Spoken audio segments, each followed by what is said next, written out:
Welcome to this week's Money Metals podcast, helping gold and silver investors during these turbulent times. Now, here's this week's market wrap with commentary and analysis from the low-cost precious metals dealer voted best in the U.S., Money Metals Exchange.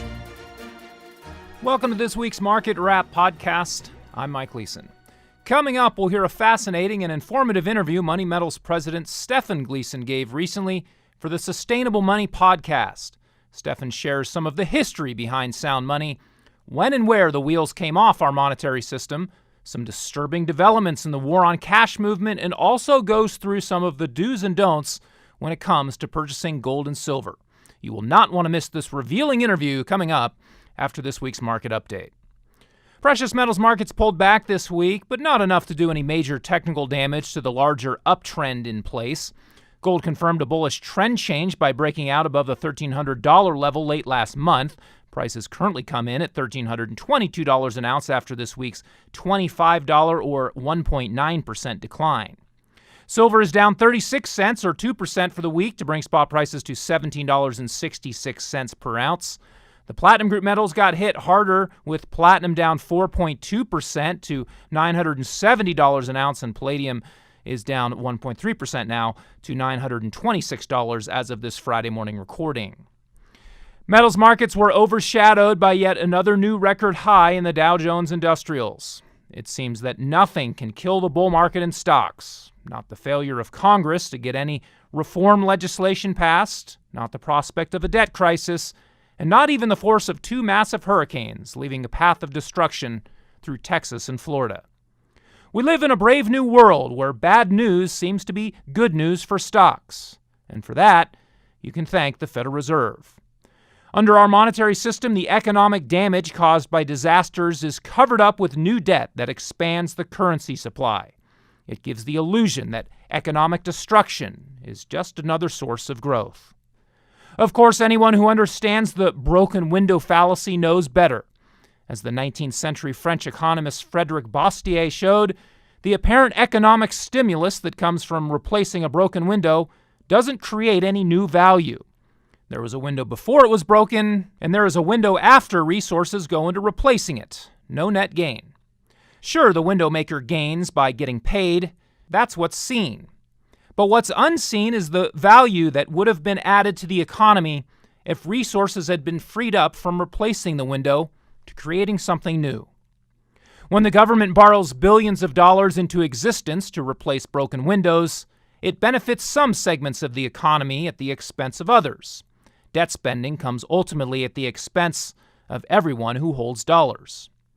But the hit to the value of dollar-denominated wages and savings is not even perceptible to most voters, so they won't bother writing letters to their representatives objecting to a few billion here or there in new debt spending. The U.S. dollar index did show a small uptick this week. That may have helped drag precious metals prices down. However, the dollar's major downtrend this year is still intact, and President Donald Trump wants to keep it that way. A strengthening dollar could hurt the stock market and make debt more painful to bear and ruin the illusion of prosperity. On Thursday, Trump hinted that he might reappoint Janet Yellen to head the Federal Reserve Board, saying, "I like her and I respect her." It's another flip-flop versus his campaign rhetoric. Trump's recent flip on DACA and his courting of Democrat leaders Nancy Pelosi and Chuck Schumer have his supporters concerned that he is veering to the left. He wants to get deals done, and that often requires compromises and strange bedfellows. But lately, he's been offering Democrats a lot of compromises without getting anything in return from them on behalf of Trump voters. We'll see whether Congress and the White House can come together for some kind of modest revenue-neutral tax reform package before the end of the year. If it's too weak and watered down to provide any real stimulus to the economy, then Trump may have to look to the Fed for stimulus. It would be far better for the economy to streamline the tax code and save billions of wasted dollars and man-hours that go to filing IRS paperwork. The labyrinth of unnecessarily complex tax rules is like a make-work program for accountants and tax lawyers. It's no different in principle from a government program that ordered windows broken in order to keep window makers busy. Basic economic fallacies that are punished in the market and perpetuated by the political system. Basic economic fallacies that any high school student should be able to understand are driving the country toward a debt and currency crisis. Well, now, without further delay, let's get right to this week's interview Money Metals President Stefan Gleason did with Alan James on sustainable money. Hello, everyone, and welcome to another edition of Sustainable Communities Summit, presented by 360summits.com. The title of our program today is Gold and Silver Buying Made Easy. Stefan Gleason is president of Money Metals Exchange. That's a national precious metals investment company and news service with over 1 million readers, 75,000 paid subscribers, and $120 million in annual sales. Previously, Gleason served as vice president of the National Right to Work Legal Defense Foundation in Springfield, Virginia. As the first strategic litigation organization in the individual rights and free enterprise movement, the foundation has led the national legal battle to block the expansion of union special privileges. Gleason has frequently appeared on national television shows and networks such as Fox News Channel's O'Reilly Factor and Special Report with Brit Hume, CNBC's Closing Bell, Christian Broadcasting Network, CNN, and C-SPAN's Washington Journal.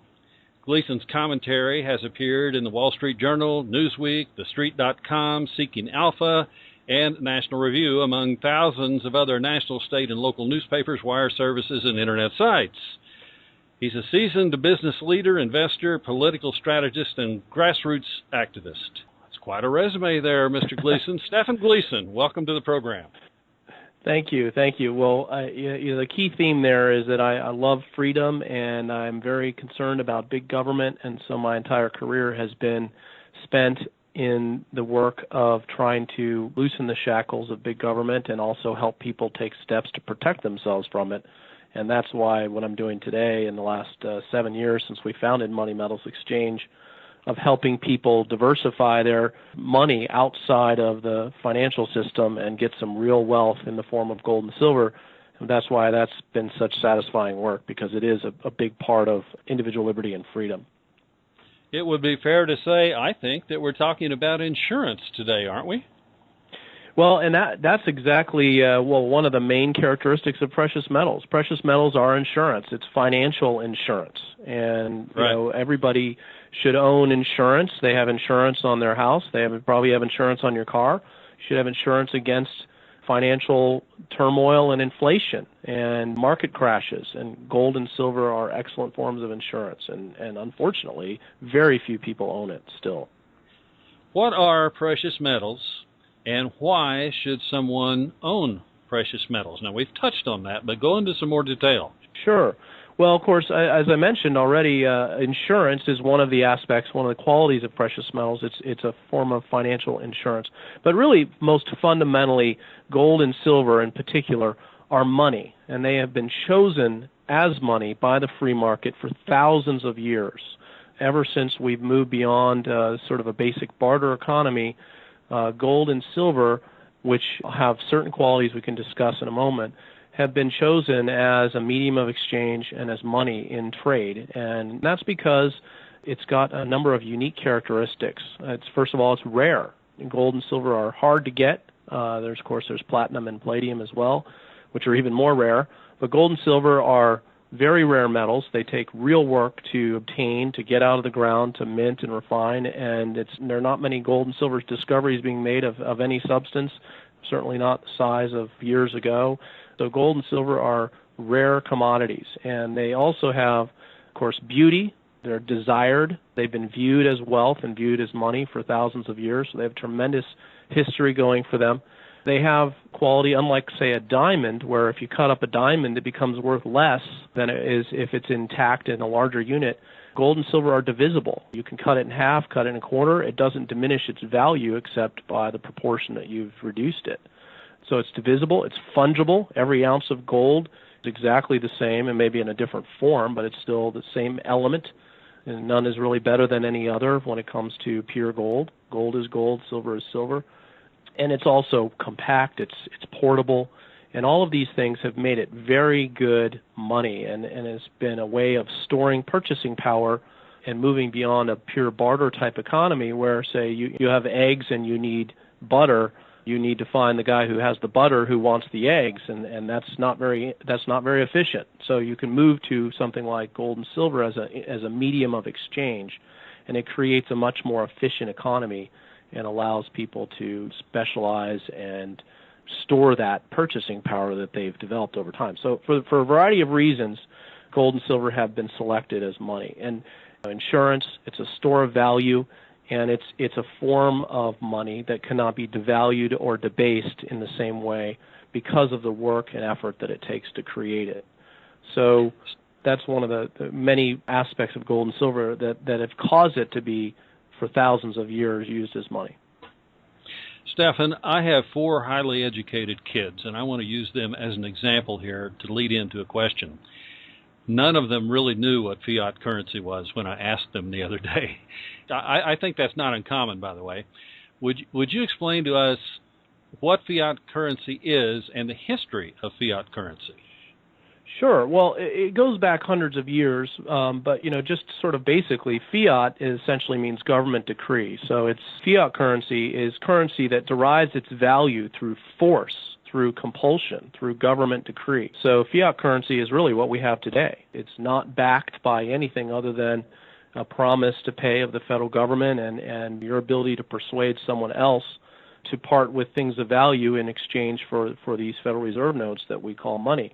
It was an evolution. It goes back several hundred years with the silversmiths and the goldsmiths who had secure locations, their shops or whatever. They were involved in the trade of jewelry and gold and silver. And so people would store their metals there, and they would be issued receipts, warehouse receipts or storage receipts, and they would carry those around. And people realized I can exchange this receipt. I can pay somebody. I don't have to carry around the gold and hand it to somebody. I can just give them this receipt, and they can go and collect the funds because the goldsmith will give them the gold if they show up with the receipt. Well, this is kind of the beginning of modern central banking. It started with gold backing and the idea that this money that you carry, this currency or paper money that you carry around, is redeemable and can be turned in. Well, then a lot of abuses developed. The people that issued these receipts just realized that not everybody shows up on the same day trying to get their gold, so maybe we can issue more receipts for this gold or silver than there may be gold or silver in the vault. And that's kind of where we got into fractional reserve banking, which is essentially our system today, except that it's gone further and the entire link with gold and silver has been broken. And that started really there were episodes of this in the 17 and 1800s, starting with the continental dollar, which was not a backed currency, and there was a huge inflation right before, right after the founding of the country, before the Constitution was enacted during the Articles of Confederation, and then also prior to the freedom from the British Crown. So, there were many episodes of paper money that did not go well, and the founders of our country initially set up a system that was supposed to prevent against central bank abuse of printing of money that was not redeemable, and they set up a gold standard, and that's how the country operated for most of the first 150 years of its existence, except for and then it changed. with the Federal Reserve Act. There was an experiment with that right after the Civil War, where they went off the gold standard and then they printed a whole bunch of money that was not backed, and then they tried to go back, and they didn't increase the price of gold, so there was a deflation. Everybody stopped spending and going right into gold because gold was underpriced because there was so much extra currency. But it basically went off the rails in 1913 with the Federal Reserve Act, the Federal Reserve System that was created, where essentially they put the power of currency printing into the hands of private banking interests. And the Federal Reserve is basically a privately owned banking cartel that is owned by banks that has the power, has been granted the power by Congress, or at least by default, that has taken the power to issue our money. And they are called Federal Reserve notes. They're no longer backed by anything since 1933, when FDR confiscated gold during the Great Depression.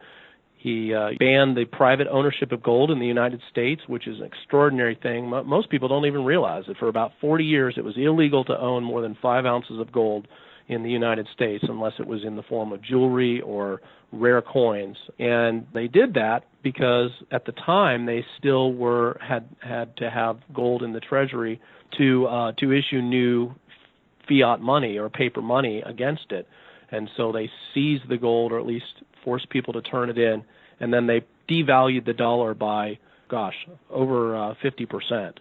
And it was just a long path since then. In 1971, Nixon broke the last link to gold by saying that our dollar was no longer redeemable in gold, even if central banks across the world wanted to come and turn in their dollars and get gold, which is a promise we made after World War II at the Bretton Woods Treaty or Agreement, where the dollar was going to be as good as gold. Everybody could use the dollar, use it as a reserve currency. Just show up in New York with your dollars, and we will give you our gold. Well, a lot of countries started taking us up on that in the 1960s and early 70s when they saw us kind of, going through a lot of inflation and big government spending with the Great Society and so forth.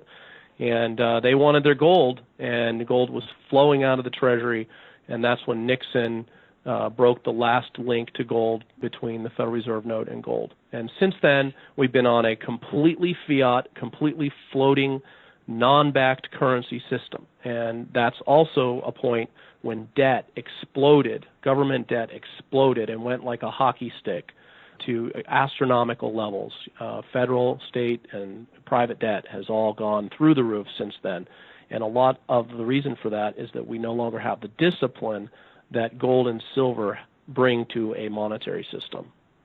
And we know from experience that most fiat currencies have failed over the last several hundred years, so I'll let our audience add one and one there and come up with their own conclusion. All right, in your estimation, Stefan, which precious metals are the best to invest in, and why invest in them? Well, let's start with the why. We talked about the devaluation of the dollar, but just to emphasize that, since we went off that gold redeemability in the early 70s, we've had over a 90% decline in the purchasing power of the Federal Reserve note. Since the Federal Reserve was created over 100 years ago, it's more like 97% decline in the value of the Federal Reserve note, or the dollars as they call it. And that's an astronomical amount of inflation. And so that means that if you're saving your money in dollars, particularly at the interest rates you're seeing today, you're losing purchasing power every moment. So one of the big reasons to own precious metals is to hedge against inflation that is sort of built into the system. It's pretty much a planned activity that is being used to sort of cushion the overarching amount of debt that we have. And that's just a policy. We have a policy of serial inflation in the United States, thanks to the Federal Reserve System and the Wall Street bankers. On top of that, you now have the war on cash. So you have, not only do you have low or 0% interest rates as the value of holding dollars declines and the dollar itself declines, but now we're seeing a situation where you have banks, especially in Europe, and that's being talked seriously about here in the United States, of going to negative interest rates on dollars or on currency. So the idea that you would give the bank money, you would pay the bank interest to borrow your money instead of the other way around. So you have a war on cash. In conjunction with that, they're talking about even banning cash because, if it pays negative 2% to own cash in the bank, a lot of people will take out the cash, stuff it under the mattress, and get a higher yield at 0%. So in conjunction with a policy of negative interest rates, which is being seriously discussed and, in fact, is actually occurring in some areas of the world, you're actually having a serious discussion about banning physical cash. So all of these things, combined with financial instability, market crashes, are very good reasons to be owning some real money outside of the banking system in the form of gold and silver. So in terms of which ones to invest in, I would suggest, and we can get into more detail on this, but I would suggest start with silver and then move to gold as you already have started to own silver. Radio and television is just bombarded with commercials from various companies selling precious metals. And that is a good lead into this question. What's the biggest mistake that people make when investing in precious metals?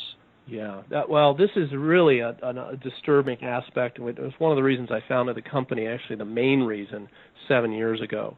And that is that unfortunately, while we talked about very few people currently own gold and silver, but there is increasingly discussion on television, radio, people starting to think about gold and silver, a lot of advertising for gold and silver, and it's hard for people to make that first step into owning it because some people think maybe it's unpatriotic not to own dollars. Aren't you betting against the U.S.? We love our country. So people are reluctant, and it's a psychological thing. And so fortunately, people are seriously taking steps, not enough, but it'll get there. But there are people, and unfortunately they're the most ubiquitous, particularly on television, who then take those people who have finally made the decision, fortunately, to diversify their cash into gold and silver. And then at the last second, they do a bait and switch, and they try to get you to buy rare or so-called collectible or numismatic or commemorative or proof coins. And these things are not what you should be buying.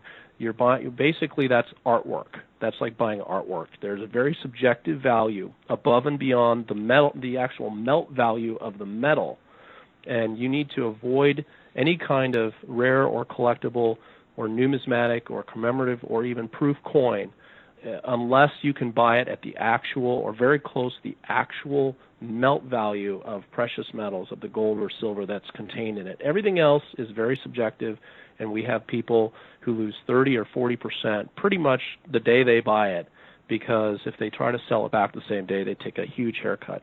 And unfortunately, that's one of the things that is happening, but it is the biggest mistake that people are making, is that they are being suckered into these schemes to buy so-called rare coins. Okay, so let me give you an example. Let's say that someone is ready to buy some gold and silver, and I do believe those numbers are increasing, and this person knows that they should be avoiding any type of numismatic or proof coins. Now, what denominations, sizes, or weights, I want some specifics here. What denominations, sizes, weights of those precious metals are best to own and hold on to? Well, I'd say the first principle that we espouse when it comes to choosing what to buy is we encourage people to buy the things that have the lowest premium above the actual melt value of the metal. You want to buy as many gold or silver ounces as you can for your money. So in keeping with that idea, generally that means that first, stay away from the rare and proof coins, because those are hugely marked up above the spot price. But the next step would be, well, what about silver eagle bullion coins versus silver rounds versus silver bars, things like that. The things that are the cheapest vis-a-vis the spot price of the metal, which is totally transparent, around the clock, 7 days a week, you know how much an ounce of silver is worth on the global market, you know how much an ounce of gold is worth. The things that are closest to that tend to be the silver rounds and the silver bars and the gold bars. Start with smaller increments, particularly if you don't have much to start with to put into precious metals. Don't buy a 100-ounce bar, because that means you have to make one right decision on when to sell it, and you can't sell part of it. You can't, you couldn't probably easily barter with it. So you probably want to buy smaller increments to begin with. And again, I think you should favor silver over gold, at least initially. Probably 1 ounce and even smaller, such as a fractional 10th ounce or a half ounce silver round. There's also the pre-1965 dimes, quarters, and half dollars, which are 90% silver, and they're basically priced based on their metal content with a small premium. Those are very popular because they're small increment. If there's a real crisis and you actually have to use your precious metals as money in transactions, you've got some small units that you can use. So I would say start with the small 1 ounce and smaller sizes in both gold and silver, and probably favor silver rounds and bars and gold bars over the coins. But as long as you stay away from rare coins and commemorative coins, you pretty much can't go wrong, because you're not getting ripped off. You're getting an ounce of gold or silver relatively close to the actual market price. To put into real life what you're saying, let's just say that our fiat currency failed and you needed to go somewhere to buy some vegetables. You don't want to have to give them an ounce of gold or a 1 ounce gold coin for some veggies, because the values are very disproportionate. But if you have some smaller silver rounds, then it's easy to trade, correct? Yeah, exactly. And there, there are 10th ounce gold rounds. There's even 20th of an ounce gold coins out there.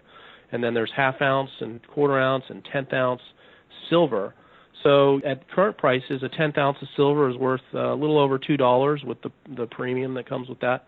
So that's a small amount, but you probably need something like that if you're going to buy a head of lettuce or whatever. So you want to always have at least some of the small stuff. So once you get beyond that, then you can start looking at the bars and looking at more gold perhaps. But start with the smaller stuff and start with silver and start with 1 ounce and fractional sizes. Is there any reason why an investor might consider a foreign origin coin or foreign bullion, for that matter, versus an American bullion or coin? Especially with regard to the gold and even the silver coins, a lot of the foreign coins actually are a better value than the gold eagle or the silver eagle. You can get gold Krugerrands, gold, which is the South African gold coin. You can get Canadian maple leafs, both gold or silver in that, and you can get Australian kangaroos and some of these other coins out there that are lower premiums per ounce than, say, a U.S. gold eagle. So in keeping with the idea that you probably want to favor the things that have the lower premiums, buying foreign gold coins are just fine. Now, some people prefer the higher recognizability of a U.S. minted coin. Technically, although it's kind of academic, it has a face value that's in dollars. Of course, you would never spend it for that. So the 1 ounce gold eagle is worth about $1,300, but it's got a $50 face value on it. So people do like the credibility of the U.S. Mint being stamped on it. But at the end of the day, gold is gold and silver is silver. And as long as you've got something that's authentic, then it really doesn't matter.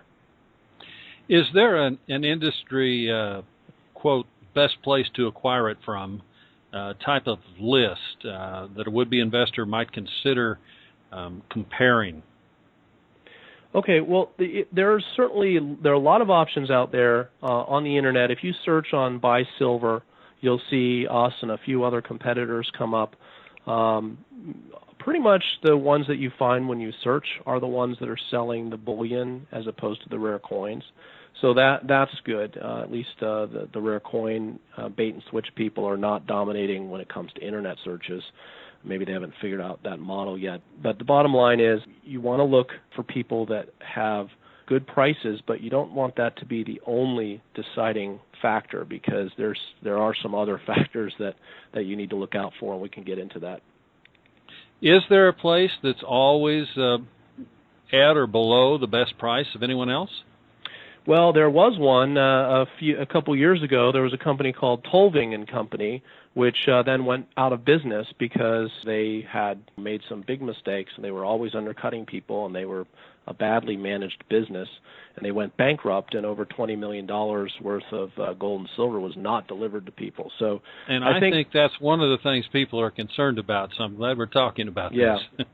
Well, here's the thing you need to be doing. First, you need to probably look around and get on a few email lists. Money Metals Exchange has a tremendous amount of content. We spend a lot of effort trying to educate and keep people informed, and I think that distinguishes us from a lot of our competitors because we're also a publisher and we do a lot of education. But there are other good companies, of course, out there. And I think the thing is that you want to look at what do they say, what are they talking about on their website? Is their pricing transparent? I mentioned the Tolving situation. Sure, they had great prices, but that doesn't do you any good at all if you don't get delivery.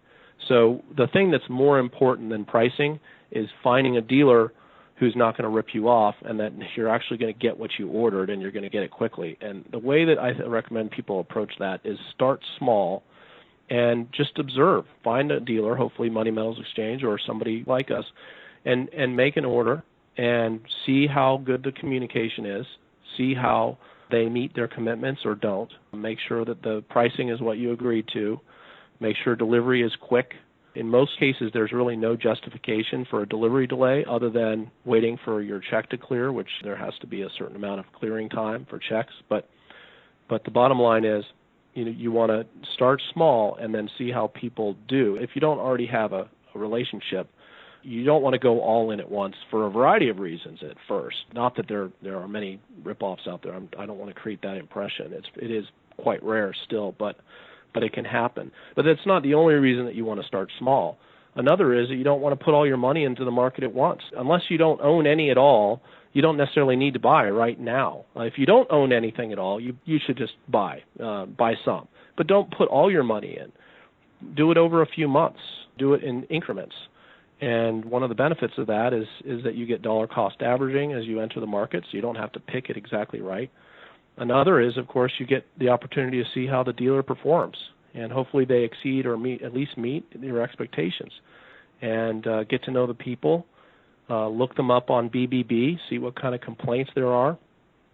There are some review sites out there. There's one called Bullion.directory, which has reviewed literally like 500 dealers in the United States, and they've looked at their websites, they've talked to their people.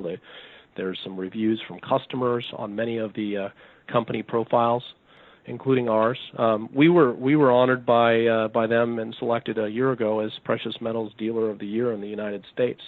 We were proud to win that. There was somebody who won it again last year, and now we're in the top 5 for this year. So we're right up there at the top, but there's a lot of good dealers out there, and you just need to be careful and make sure that people are meeting their commitments and are transparent. Is there anything more important that you can think of than choosing the right product and getting that right product for a low price?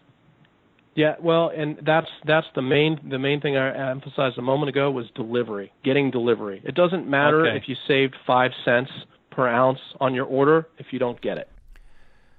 You've just heard the first half of Stefan's informative interview. We hope you enjoyed it. We'll play the conclusion of his conversation with Alan James during a future podcast. Well, that will do it for this week. Be sure to check back here next Friday for our next weekly Market Wrap podcast. Until then, this has been Mike Gleason with Money Metals Exchange. Thanks for listening, and have a great weekend, everybody. Thank you for joining us for this week's Money Metals podcast. Be sure to come back next week. And don't forget to subscribe to our podcast through iTunes for answers to all of your questions, or to discreetly and securely buy or sell gold or silver coins, bars, and rounds. Call 1-800-800-1865 or visit www.moneymetals.com. Our knowledgeable and no-pressure specialists are standing by between 7 a.m. and 5:30 p.m. Mountain Time, Monday through Friday. Or you can lock in your order online 24 hours a day, 7 days a week. Again, visit us at www.moneymetals.com or call 1-800-800-1865.